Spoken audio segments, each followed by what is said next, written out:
السلام عليكم ورحمة الله وبركاته. كل وقت من أوقات السنة يا جماعة ليها وقت التخزين. حاجة من الحاجات اللي احنا بنحتاجها دايما في الفريزر بتاعنا وتكون عندنا دايما طول السنة. النهاردة هنعمل الفلفل الحامي. أنا عملت معاكم قبل كده الفلفل البارد، هنعمل الفلفل الحامي النهاردة وهنخرج منه حاجتين أساسيتين بنحتاجهم دايما في أيامنا، وخاصة الناس اللي بتحب الحاجة حامية أو محبشة وجميلة كده. معايا فلفل أحمر، أنا عاملة كمية حوالي 6 كيلو. غسلتها كويس جدا وقطعتها زي ما انتوا شايفين كده. بعد طبعا ما سبتها تنشف شوية كده وتصفي كل ميتها، بدأت أقطع فيهم كده وهجيب الكبة وأحطهم فيها وأبدأ أضرب ببذره كده، لان لو انا فتحته وطلعت منه البذر هنطلع جزء كبير جدا من اللحم وتبقى جلدة خفيفة جدا اللي موجودة. فهو ببذره كده لان بناخد منه يعني حتة صغننة جدا على الاكل، مش بيبان فيها بذرتين ثلاثة يعني. بصفي بقى كل شوية بعملهم كده، بحط عليهم شوية ملح واحطهم في المصفى، فيبدأ يطلع لي الصوص او الصوص اللي نازل ده. الصوص ده هنعمل بيه الهوت صوص. هنحط معلقتين نشا ومعلقة سكر ومعلقة ملح ونص معلقة او اقل من نص كمان من ملح الليمون، وهنقلبهم كويس جدا. وعلشان اضمن ان مفيش تكتلات هحطهم في المصفى واصفيهم كويس قوي.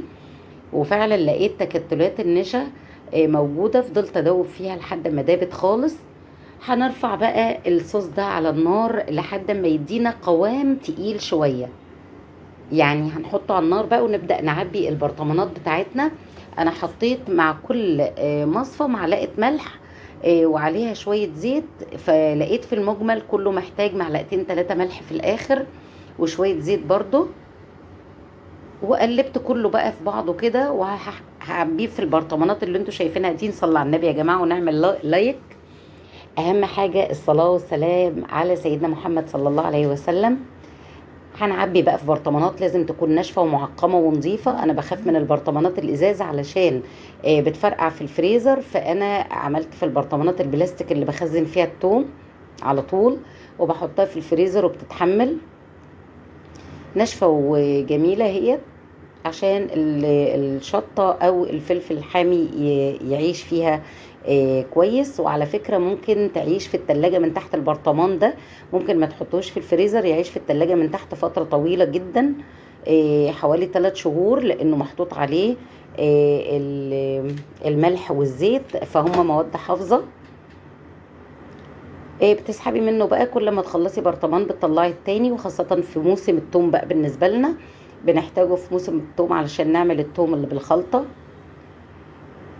هعبي كله كده لحد ما الاقي ان الصوص بقى اللي على النار بدأ يغلي.